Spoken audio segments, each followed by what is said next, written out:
want to be clear. I'm not going nuts. The president has a big stick. We choose truth over facts. Check my shape on it. Let's do push-ups together, man. Let's run. Let's do whatever you want to do. One man stands ready to deliver change we desperately need. A man I'm proud to call my friend. A man who will be the next president of the United States, Barack America. Ladies and gentlemen, the President of the United States of America, Barack Obama.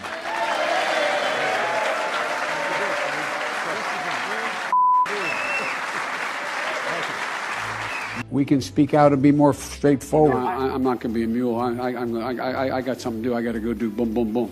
Hillary Clinton is as qualified or more qualified than I am to be Vice President of the United States of America. Let's get that straight.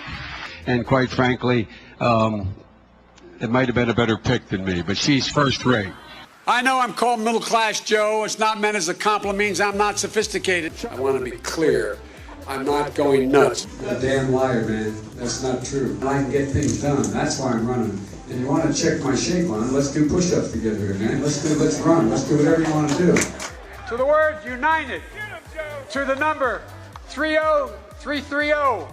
30330. Or 303330. Or BOO. Wait. But you got it.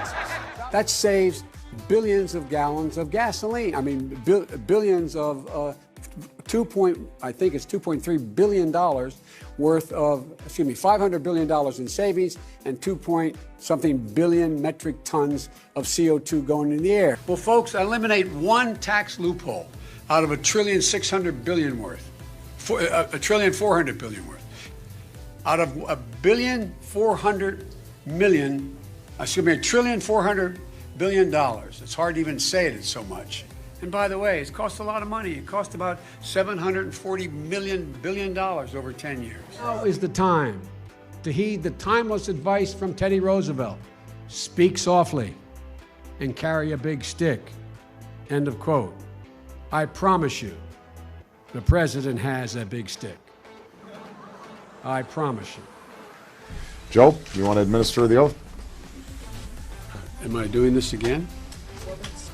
My memory is not as good as Justice Roberts, Chief Justice Roberts. I was a Democratic caucus. You ever been to a caucus? No, you haven't. You're a lying dog-faced pony soldier. You said you were, but now you got to be honest. I'm going to be honest with you. We have this notion that somehow if you're poor, you cannot do it. Poor kids are just as bright and just as talented as white kids. Wealthy kids, black kids. In Delaware, the largest growth in population is Indian Americans moving from India. You cannot go to a 7-Eleven or a Dunkin' Donuts unless you have a slight Indian accent. I'm not joking. Chuck Graham, state senator's here. Chuck, stand up, Chuck. Let him see you. Oh, God love you. What am I talking about? I tell you what, you're making everybody else stand up, though, pal. Thank you very, very much. His mom lived in Long Island for 10 years or so. God rest her soul. And although your mom's still alive as your dad passed. God bless her soul. I agree that everybody, once they, anyway, my time's up. I'm sorry.